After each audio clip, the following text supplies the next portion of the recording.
Hoje eu vou mostrar para vocês 5 livros que são considerados leituras difíceis e que eu li, e se eu li, você também pode ler.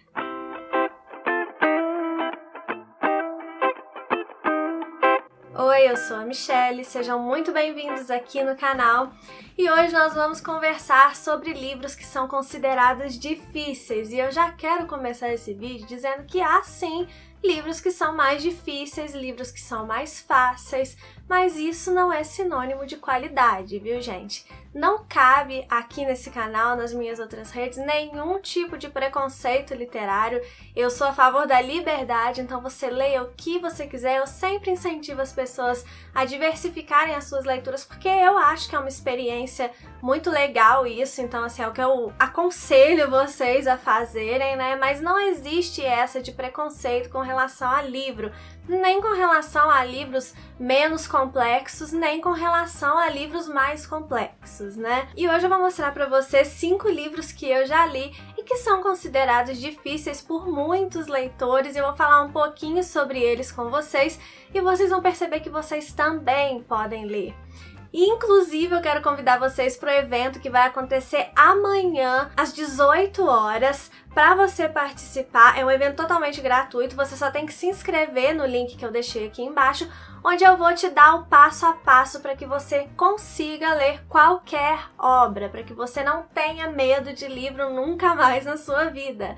Então, se você quiser participar desse evento, clica aqui no link, se inscreve, vai ser mandado um link para o seu e-mail com o endereço do evento. O evento não vai acontecer aqui no canal, né? Então vai ser liberado só para quem se inscrever. E se você não encontrar esse link lá na sua caixa de entrada, procura na sua caixa de spam ou no lixo eletrônico. Qualquer coisa entre em contato comigo, tá bom? Mas se inscreva aqui e eu te espero amanhã às 18 horas para esse nosso evento, porque eu tenho certeza que você não vai se arrepender, você vai tirar alguma coisa boa de lá. Então já curte esse vídeo aqui se você gostou do tema. Se você ainda não é inscrito aqui no canal, dá uma olhada no meu conteúdo aí, se você achar interessante, se você gostar, se inscreva, você vai ser muito bem-vindo. Compartilhe os meus vídeos, compartilhe a notícia desse evento que vai ter amanhã para que mais pessoas sejam picadas pelo bichinho da leitura. E comenta aqui embaixo para mim quais são os livros que são considerados difíceis que você já leu. O primeiro livro dessa lista aqui vai ser Dom Quixote, que é um livro escrito em 2 volumes, né? O primeiro em 1605 e o segundo em 1615. E muita gente tem medo desse livro justamente porque ele é um livro bem antigo, né? Então as pessoas têm medo de ter uma linguagem muito arcaica. E, gente, vale um adendo aqui, mesmo que o livro tenha uma linguagem mais arcaica, isso não é sinônimo de chatice, viu? Isso é mais um preconceito que a gente pode quebrar. No caso de Dom Quixote, né, não é um livro escrito em língua portuguesa, é um livro espanhol, então vai depender muito da tradução que você vai ler. Eu li Dom Quixote através de 2 traduções, né, eu fui revezando. Eu li pela tradução da Penguin e li pela tradução da Nova Fronteira. A tradução da Nova Fronteira, ela é um pouco mais truncada, eu diria assim, ela conserva um pouco mais a dificuldade que eu imagino que seja a dificuldade original de um texto escrito lá no século XVII. Já a edição da Penguin, ela é mais fluida, ela não tira a originalidade do texto de forma alguma, eu gostei muito dela também, mas ela é um pouco mais fluida, então vai depender do que você pretende, né? Se você gosta de um texto que conserve mais aquela dificuldade do texto original, eu indico a edição da Nova Fronteira. Se você quer um texto um pouco mais fluido, mas também muito bom, eu indico a edição da Penguin. São as 2 edições que eu conheço, então são as 2 edições que eu indico. Por que que é importante você quebrar esses preconceitos com relação, ou perder o medo mesmo? Porque a gente às vezes fala, ah não, eu não tenho medo de livro, mas um medinho, um receio ali de algumas obras a gente tem, né? Vamos ser sinceros, gente. Então, por que que é importante você quebrar isso, né? Você deixar esse sentimento de lado? Porque essas obras que normalmente são consideradas difíceis, elas trazem muito conhecimento pra gente, sabe? Elas nos aprofundam muito na literatura, ou elas trazem mensagens muito importantes, ou elas são aulas de escrita mesmo. No caso de Dom Quixote, por exemplo, né, uma coisa que a gente pode citar é que Dom Quixote, Miguel de Cervantes, quando escreveu Dom Quixote, ele inovou em diversas coisas dentro da literatura, tanto que Dom Quixote é considerado por muitos estudiosos como o primeiro romance moderno. Então, por exemplo, a dupla, né, Dom Quixote e Sancho Panza. Essa dupla inaugurou esse tipo de dupla de personagens, né, que eles são opostos, mas que eles vão convivendo e eles vão se alterando, eles vão se influenciando até que no final eles formam um meio termo bacana, né? A gente tem isso depois aonde? A gente tem isso Sherlock Holmes e Dr. Watson, a gente tem isso em desenhos, né? Asterix e Obelix, a gente tem na comédia como o Gordo e o Magro, a gente tem em grandes obras como a que a gente acabou de ler há pouco tempo aqui no canal, que é O Senhor dos Anéis, no caso do Frodo e do Sam. Então, assim, vale muito a pena. Isso é só para dar um exemplo de uma inovação que o Miguel de Cervantes trouxe, tem muitas outras coisas. É só para dar um exemplo da importância desse livro e ele é muito divertido, gente. O Dom Quixote ele é muito sem noção, a gente dá altas gargalhadas, como eu te falei. Você escolhe uma tradução aí que se adequa melhor ao seu gosto e se joga, gente. Tem partes que são um pouco mais lentas, sim. É um livro bastante longo, né? Um texto bastante longo. São 2 volumes. Mas vale muito a pena. Eu tenho certeza que você vai ver que não é esse bicho-papão todo aí que você imagina. O segundo livro aqui da lista é um russo, e só falar russo a pessoa já fica desesperada, né? É Crime e Castigo, do Dostoiévski, que é um dos 5 grandes romances de Dostoiévski. Foi o primeiro russo que eu li, para vocês terem ideia como que eu fui ousada. E é um livro que ele não é aquele livro assim super fácil, super descomplicado, super fluido, né? Tem uns nomes russos que eles têm um esquema que é meio diferente, assim, de formação dos nomes, né? Dos sufixos, enfim. Mas vale muito a pena ler porque eu costumo comparar. Por exemplo, tem muita gente que tem medo de Machado de Assis, né? Machado de Assis, ele reflete a cultura do Brasil da época em que ele viveu. Dostoiévski, ele reflete a cultura russa da época que ele viveu.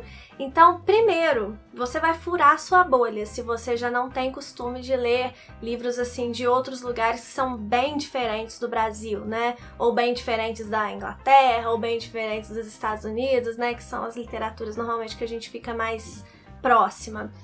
Outro ponto muito positivo é que você vai conhecer outros lugares, você vai conhecer outra forma de escrita, uma forma de escrita que é muito peculiar, porque a escrita do Dostoiévski é muito peculiar. É uma escrita que causa amores e ódios, né? Acho que na mesma proporção, mas são narrativas muito ricas, principalmente na construção psicológica dos personagens. É mais um ponto que eu coloco ele ali meio que no mesmo balaio do Machado de Assis. São muito diferentes, mas eu vejo algumas similaridades entre os dois. Esse lado psicológico dos personagens, essa narrativa bem voltada para as reflexões, sabe? Eu acho isso muito legal no Dostoiévski. E eu acho isso muito legal em Crime e Castigo, que é a história de um cara que vai cometer um crime e ele vai lidar com o castigo imposto a ele por ter cometido aquele crime. O castigo, só o castigo da terra, né? Não, ele vai lidar com as consequências nele próprio, da culpa, sabe? Dele tentar justificar aquilo dentro da cabeça dele e ele vai começar a ter que conviver com aquela confusão de sentimentos dentro de si e é riquíssimo. Eu garanto pra vocês que vale muito a pena fazer um esforço. Como eu falei, não é aquela leitura super fluida como outros grandes clássicos, né? O Conde de Monte Cristo é super fácil de ler, David Copperfield é super fácil de ler. Crime e Castigo vai exigir um pouco mais de atenção, mas por que você só tem que ler coisa também que é muito fluida, que é muito fácil? Tem coisa que é um pouco mais difícil, um pouco mais truncada, tem texto, né, que é um pouco mais truncado, mas que também é muito bom e que você vai descobrir que o texto truncado, como eu falei lá do texto arcaico, não é sinônimo de chatice, muito pelo contrário, um texto bem construído, não importa se ele é fluido ou truncado, você vai mergulhar naquela história e você vai amar a experiência de ler aquele livro ali. Aí, como não é um livro nacional, tem também o lance da tradução, né? Eu conheço as traduções do Oleg Almeida que sai pela Martin Claret. A Martin Claret você tem que tomar um cuidado porque eles têm algumas traduções que não são feitas direto do russo, mas eles têm as traduções do Oleg Almeida, que aí sim é feito direto do russo. Essa tradução do Oleg Almeida, assim como eu falei lá de Dom Quixote, né, ela é mais próxima da dificuldade do texto original, pelo que eu imagino, texto original que eu não leio russo, né, gente? Já as traduções, que é a outra tradução que eu conheço, que são as traduções da Editora 34, elas são um pouco mais fluidas, também são feitas diretamente do russo, então são duas edições aí que eu acho que são muito confiáveis para você ler Crime e Castigo ou qualquer outra obra do Dostoiévski. As edições da Editora 34, reconhecidas, né, pela qualidade das suas traduções, ou as edições da Martin Claret, que são traduzidas pelo Oleg Almeida. De qualquer forma, eu tenho certeza que você não vai se arrepender de conhecer Crime e Castigo, é um dos meus livros preferidos da vida, é muito maravilhoso de verdade. A terceira obra que eu vou indicar para vocês aqui, que as pessoas têm a tendência de considerar difícil, né, e postergar a leitura por causa disso, pode parecer contraintuitivo, porque eu falei que eu não gostei tanto assim dessa obra, mas eu vou indicar que é Os Miseráveis.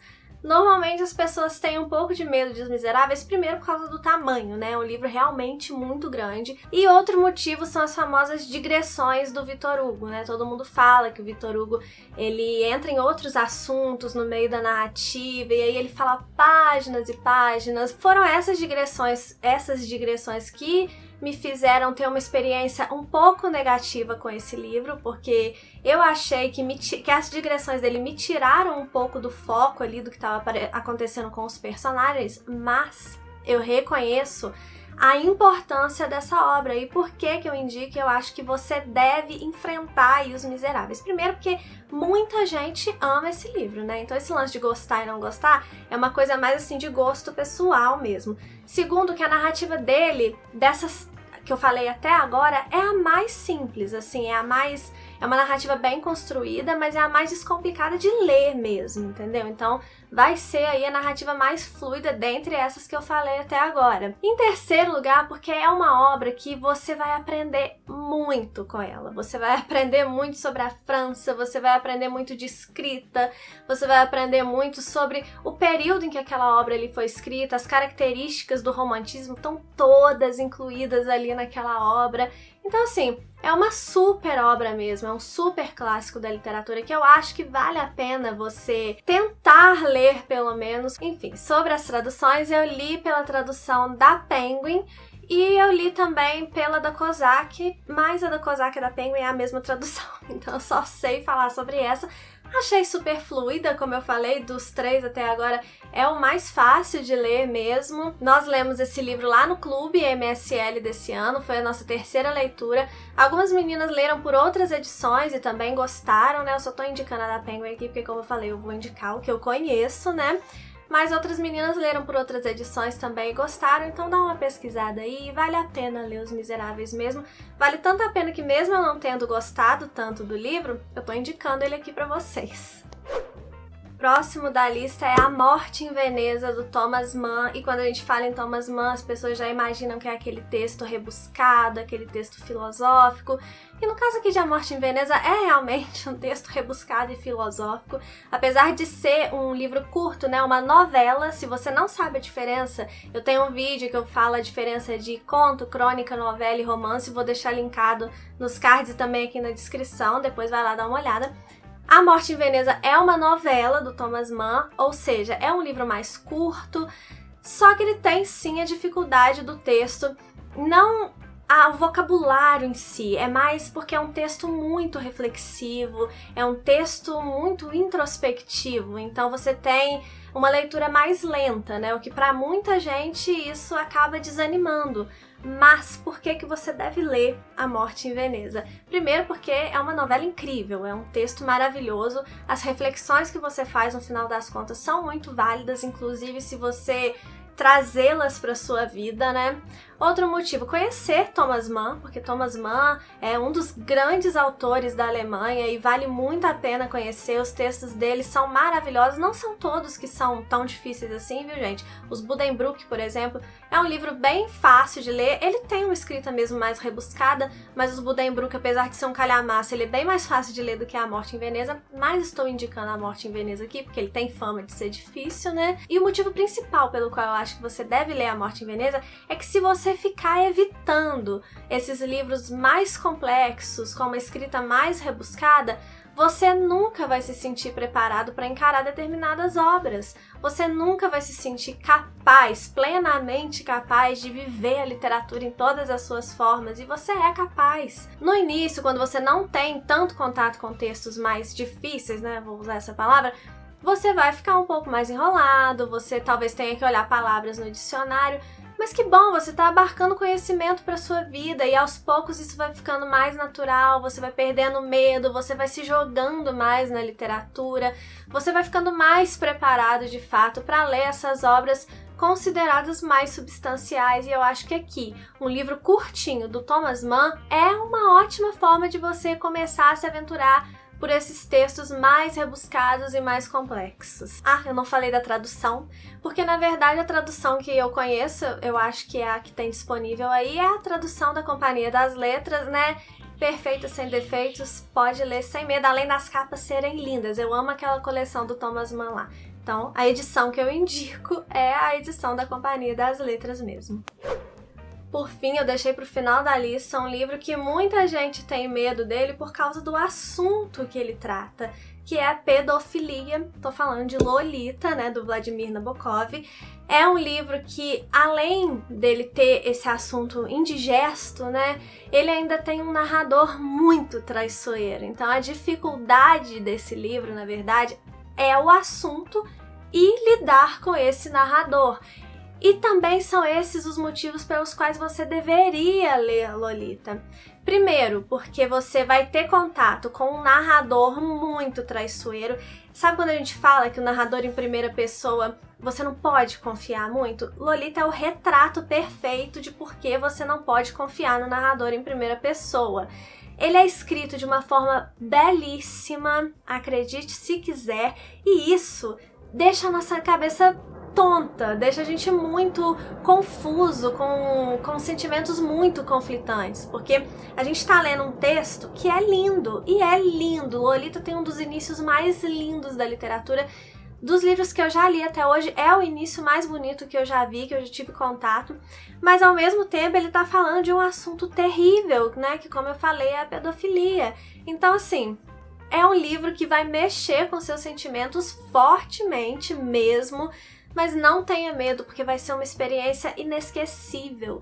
Além de você ter contato com uma aula de escrita do Nabokov, não confundam o Nabokov com o narrador de Lolita, por favor, não façam isso. Enfim, gente, é uma leitura assim, se você quer uma leitura com emoção, é Lolita, e nem é tanto pela narrativa, que nem é tanto cheia de altos e baixos, assim, é uma narrativa até bem linear, só que te causa muitas emoções conflitantes, você fica com raiva e ao mesmo tempo você fica encantado pelo texto. Sério, gente, é muito maravilhoso esse livro, tá entre os meus livros preferidos também.